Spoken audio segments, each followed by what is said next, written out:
Bismillahirrahmanirrahim. Assalamualaikum warahmatullahi wabarakatuh. Alhamdulillahi rabbil alamin. Wassalatu wassalamu ala rasulillahil karim. Nabiyyina wa sayyidina Muhammadin wa ala alihi wa sahbihi ajma'in. Wa ba'd.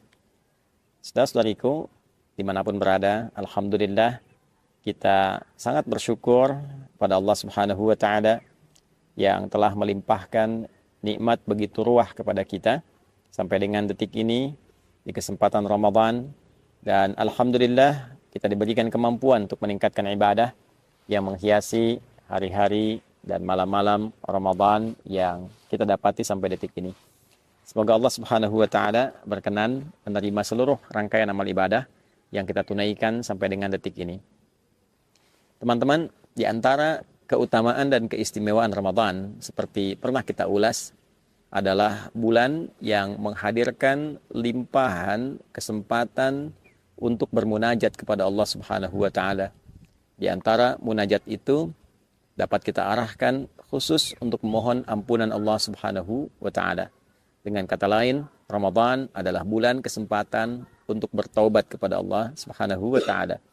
Ramadan adalah bulan untuk memperbanyak permohonan ampunan kepada Allah Subhanahu wa taala. Namun demikian, penting untuk kita bersama mempelajari lagi bahwa taubat adalah bagian dari ibadah. Istighfar bagian dari ibadah. Layaknya ibadah, maka ia memiliki cara, memiliki adabnya, memiliki aturannya. Salat, ibadah, memiliki aturan. Membaca Al-Quran, ibadah, memiliki aturan. Berdoa, ibadah, memiliki aturan. Maka taubat pun ketika digolongkan pada ibadah, ia memiliki adab, memiliki cara, memiliki aturan. Banyak diulas untuk bertobat, tentu mesti ada pengakuan, mesti ada penyesalan, mesti ada kesadaran untuk memperbaiki diri dan berkomitmen untuk berbuat lebih baik dibandingkan dengan hari-hari yang telah berlalu. Menutup yang salah dengan yang soleh, membuktikan kepada Allah bahwa kita telah berubah. Itulah inti taubat. Namun yang jarang dikaji adalah tentang dua jenis dosa yang penting kita ketahui, sehingga dengan pengetahuan itu kita memahami dengan baik bagaimana caranya bertobat, memohon ampunan terkait dengan jenis dosa yang mungkin pernah kita kerjakan dalam berkehidupan. Secara umum teman-teman, dosa dibagi pada dua bagian. Secara umum, yang pertama dosa seorang hamba kepada Tuhannya, hubungannya langsung dengan Allah Subhanahu wa taala. Alaqatil makhluk bil khaliq. Hubungan antara makhluk, yaitu kita semua yang tercipta, dengan Khalik, Allah Subhanahu wa taala yang menciptakan kita.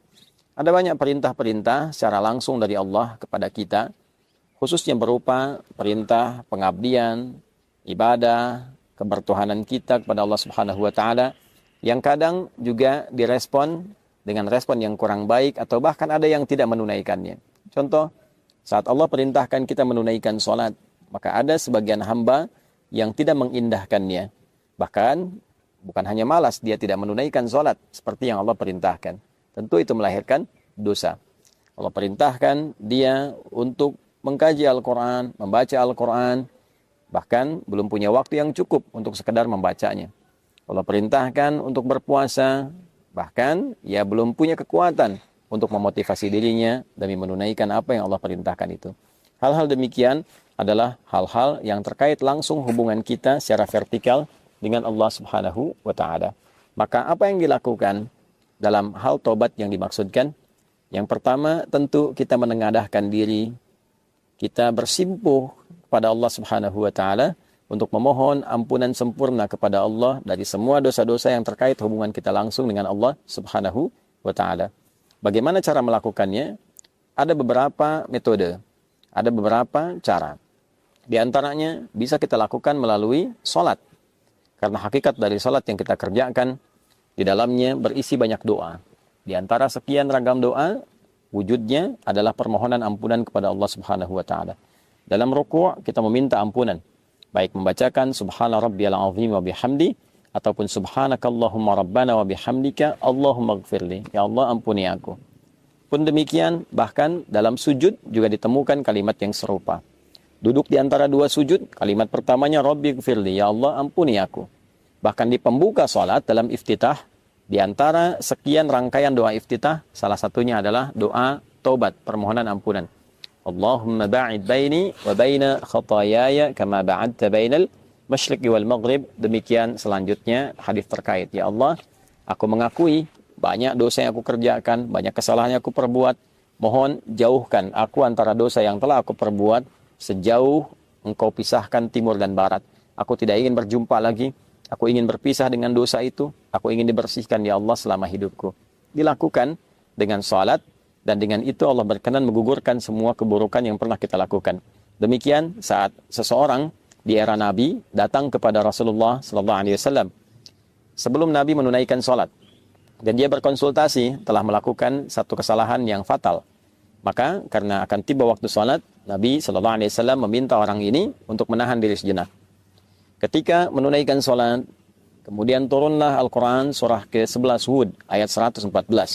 Aqimis salata tarafain nahar wa zulafan minal lail innal hasanati yudhibna sayyiat. Tunaikanlah olehmu salat baik di kesempatan siang ataupun juga di kesempatan malam. Sungguh salat itu adalah perbuatan yang baik.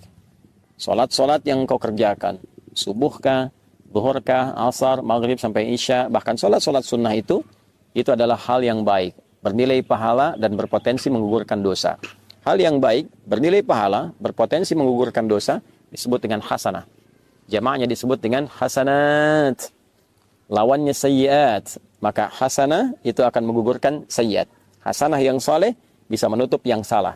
Maka Allah tegaskan, innal hasanati, sungguh kebaikan-kebaikan bernilai pahala itu, yudhibna sayyiat, itu akan menggugurkan, menghilangkan segala bentuk keburukan-keburukan. Maka setelah Nabi menunaikan salat dan tuntas, orang ini berkonsultasi lagi, bagaimana dengan status kesalahan saya Rasulullah? Maka Nabi memberikan komentar atau kamakala bahwa Allah sudah menurunkan ayat, dengan engkau menunaikan salat, dengan bermunajat kepada Allah, istighfar, betul-betul serius bertobat, Allah berkenan mengampuni dosa-dosa yang pernah dilakukan dalam hidup. Maka inilah salah satu fungsi salat. Fungsi salat bermakna taubat. Jadi bukan sekedar hajat. Wasta'inu bis-sabri was-salah. Kalau Anda punya persoalan, minta tolong kepada Allah, sabar terima, lalu menunaikan salat. Maka dalam salat kita meminta kepada Allah pertolongan. Itulah hajat. Karena itu dikenal salat adalah hajat. Tapi salat juga punya fungsi atau makna taubat. Kita mohon ampunan kepada Allah. Dalam ruku taubat, dalam sujud taubat, perlama dalam sujud itu, dan mohonkan ampunan Allah, ingat-ingat kesalahan apa yang kita perbuat. Setelah itu, kita minta kebaikan-kebaikan, kita berdoa dengan cara yang benar dan cara yang baik. Skema di luar sholat bisa dilakukan dengan bermunajat, mengangkat tangan, menyatukan kedua tangan, mempertemukan dua garis, mensejajarkan dengan dada, memohon kepada Allah, dan cari doa-doa spesifik sesuai dengan kesalahan yang mungkin kita pernah perbuat. Bila ada yang pernah bertindak yang fatal, sampai dosa, mohon maaf, menghilangkan misalnya nyawa orang lain, ada zikirnya ditemukan dalam Al-Quran. Rabbi inni zalamtu nafsi. Ya Allah, aku telah berbuat salah pada diriku sendiri. Faghfirli, maka mohon ampuni aku ya Allah. Aku menyadari aku salah, tapi aku juga memahami Engkau Maha Pengampun atas semua kesalahan yang pernah diperbuat oleh hambamu. Maka Allah menjawab, faghfaralah. Maka Allah berkenan mengampuni dosa yang pernah ia perbuat. Itu adalah sanad atau ijazah doa yang bersumber atau berasal dari Nabi Musa alaihissalam.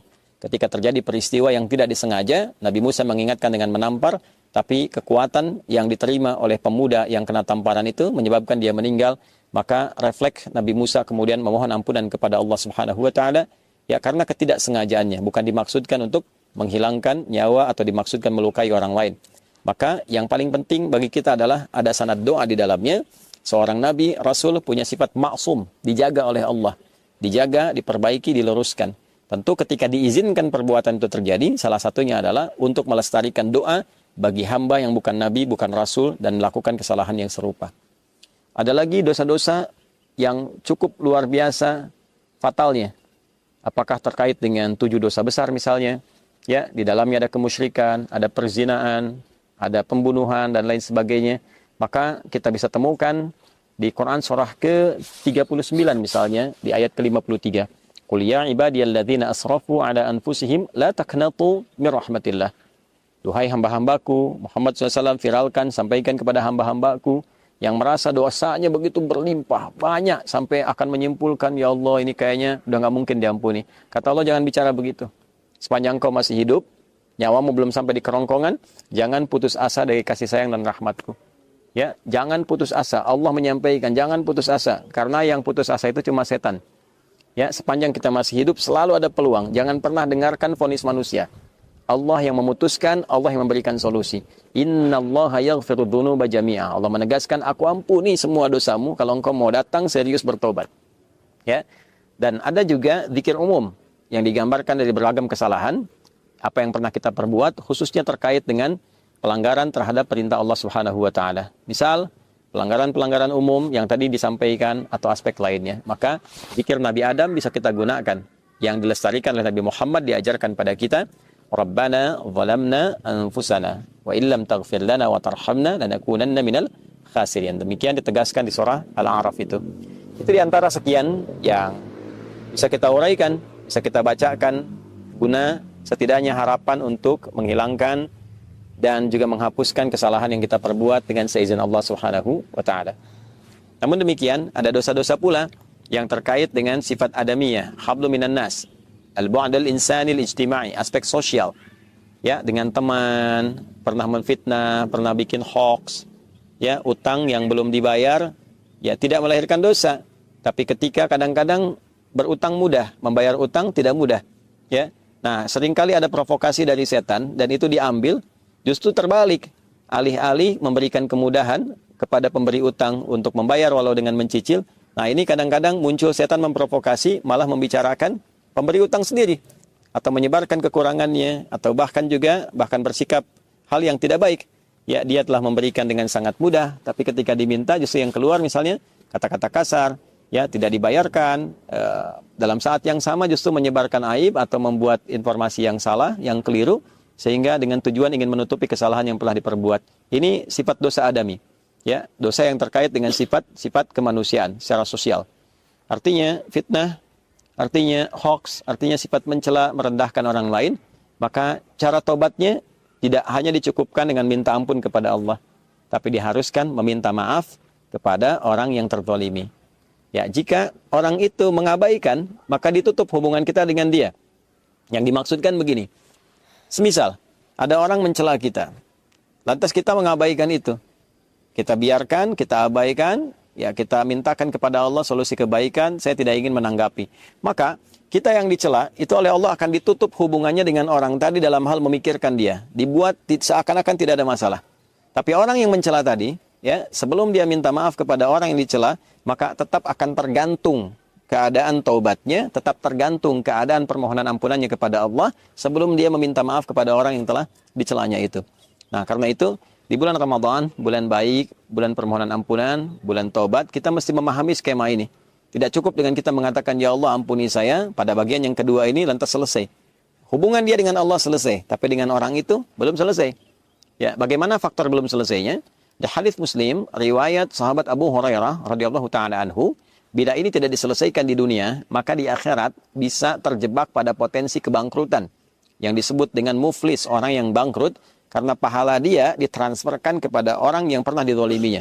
Tu'khadhu hadza min hasanati wa hadza min hasanatihi. Dia berbuat salat, lantas dia mencela orang lain, maka pahala salatnya diberikan kepada orang yang dicela itu. Demikian selanjutnya, sampai tertiba ada yang fa'in faniyat hasanatu, habis modal kebaikannya, tersisa keburukannya.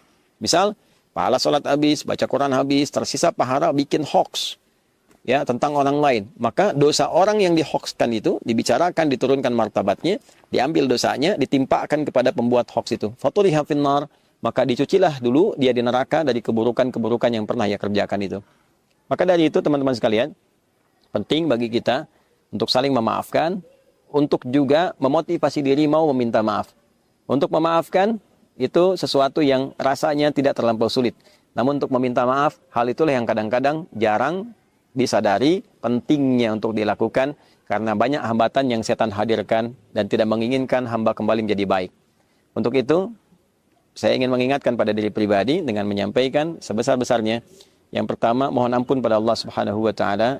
Yang kedua, meminta maaf pada teman-teman semua dimanapun berada yang boleh jadi dalam setiap tindakan, perilaku, tutur kata berpotensi menyakiti, melukai, atau juga menghadirkan hal yang kurang berkesan dan berkenan.